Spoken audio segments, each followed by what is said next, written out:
Hey you guys, it's Jen at Jen's Haunts, and I just wanted to wish everyone a happy Friday the 13th. I hope you all have a super scary, inspiring day. So this is my last installment of my Saint Valentine's tombstone. So I just wanted to give you a good look at that and share a couple other things with you. So as I said before, this is a shadow box tombstone. So Saint Valentine's head is in a box. And his head really is in a box. So here is my vision of that in a tombstone. I did win the skull on Hollywood Haunters, and it was made by Nightmare Makers. And I got the lighting off Amazon. Flowers are from the dollar store. And the Spanish moss and the foam and everything that it took to make it, I got at a home store. So here is my St. Valentine's tombstone. He was painted black first with the driveway sealant. Then I went back and painted him gray. Then I dry brushed with the gray and then did some tea staining. So that's about it. I've got the lighting going on and slowly off, and he will probably be like that when he's in the yard. And I'll just show you this side again. There's his lid and the box. And then these side pieces go all the way to the ground for stability. And there's PVC back there to make sure he doesn't go anywhere. So there you go, guys. A good look at poor, beheaded St. Valentine. So I have a couple other things to show you. First of all, we had to redo the whole yard. It was time. So I wanted to give you a look at that. Some of this stuff I've made in past years.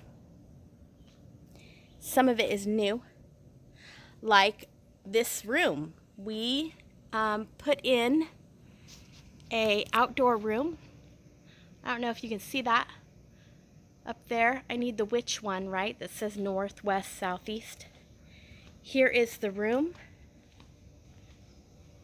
All the accessories for this, of course, I bought at Michael's at 80% off.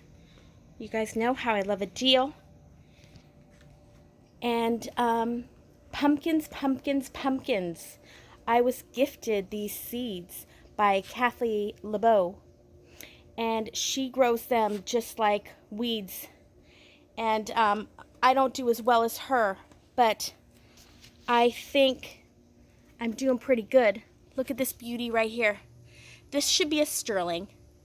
It should end up being, you know, like a blue with purple vein. He's doing wonderful. And then I have another little one over here. You know, I have pumpkins that don't seem to be growing anymore, but I'm kind of intimidated to pick them.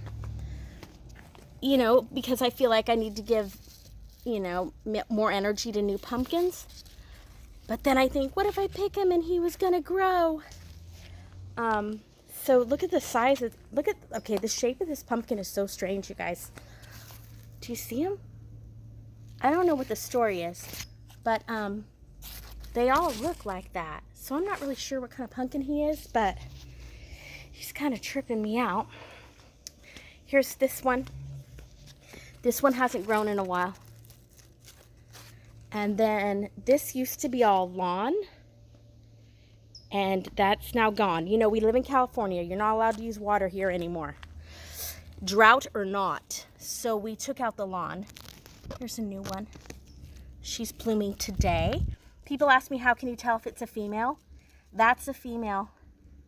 There's a bee in there fertilizing her. Thank you so much, Mr. Bee. I appreciate you.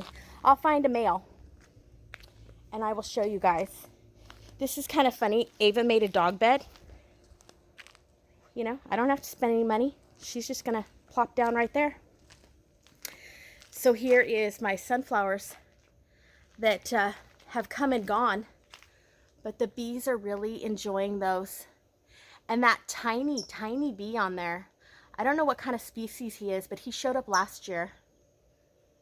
I do have beetles and wasp, which are not my favorite things. I'm beginning to get mold.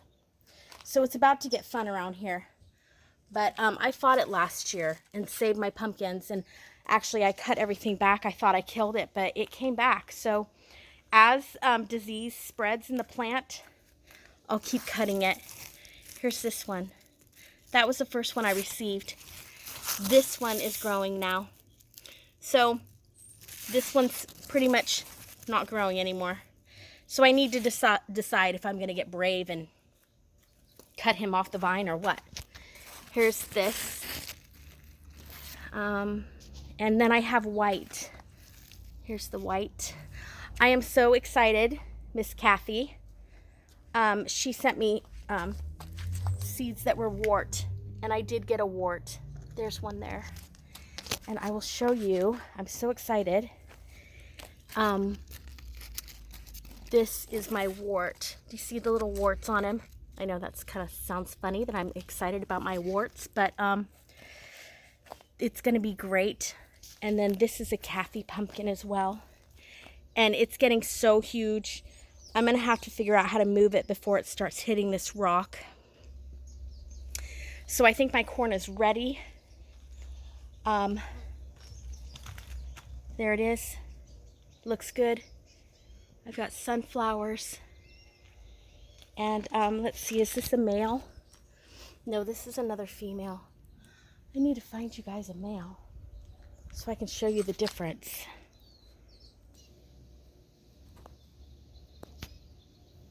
Okay, you guys, this is a male. And there goes the bee. He's helping me out here. But you see, you get these little bugs and the beetles. It's all going to help germinate. It really doesn't matter what goes in there, as long as it just goes to the next flower. Another thing I was so excited about is I have cross-pollination. So this pumpkin should be orange, but he's like a white and green because the bee pollinated a white one and then came over and did this orange one, and that's what you get. So that's been pretty cool. So I just wanted to give you guys a quick walkthrough of the yard. Of course, we have too many apples. I better start making those pies. But it's going to be 97 today. So I don't think a pie is going to happen today. Here's my tomatoes. So I painted and made this lattice. My husband made me the structure about a year ago. So I painted it. And then, like I said, we took out the lawn. I painted my little barn. You guys have seen this in past years. It was looking pretty rough, you guys. It definitely needed a little bit of love. One more thing I wanted to share with you about pumpkins is it's going to take about 2 months for your females to show up. So don't be scared. Like if you live in a warm climate, start your pumpkins inside in like March. You know, you need to put them out by April and May if your climate is right, because it's going to take so long for them to grow and mature and, you know, get their color, whatever they're supposed to be. So don't think summer for pumpkins. You need to do it early in the year. All right, you guys. So I just have really 2 more things to share with you. So let's go in the house. Okay, you guys. So I've been getting some questions about how I made this guy and why I didn't do a tutorial. And I think what happened was I started him just like all these other guys. So I think I was thinking that you were going to watch more than one video, but you all seem really interested in this one. So I'm going to look back at my pictures. I'm going to see how many pictures I took when I was making him. And if I took enough to matter, I'll do a tutorial. But if you just go like 1 or 2 videos back, you're going to see these. And I made him the same way, other than I layered this guy with like rolled toilet paper and then paper mache over that. Did the homemade clay and then did the store-bought clay and then started sculpting the face. But I'll look for pictures. I'll try to get you some kind of video. Okay, you guys, I do want to show you a bit of my Halloween haul from over at Michael's. I did control myself. I didn't buy too many things, but I did want to show you what I bought. That only goes to 3. So this only goes to 3. So if you wanted to do like 59 days until, it doesn't do that. So just so you know, if you buy it, that's it. There's no 4 back there. So, and I did use my 40% off coupon each time. And then finally they put it on sale for 30%. But I felt like I had already purchased everything I needed. So, all right, you guys, I think that's it for now. I hope y'all have a great Friday the 13th. I will be having another video coming up that I'm going to do today. And I'm also going to be doing some contests. So look for that, and I will talk to y'all later.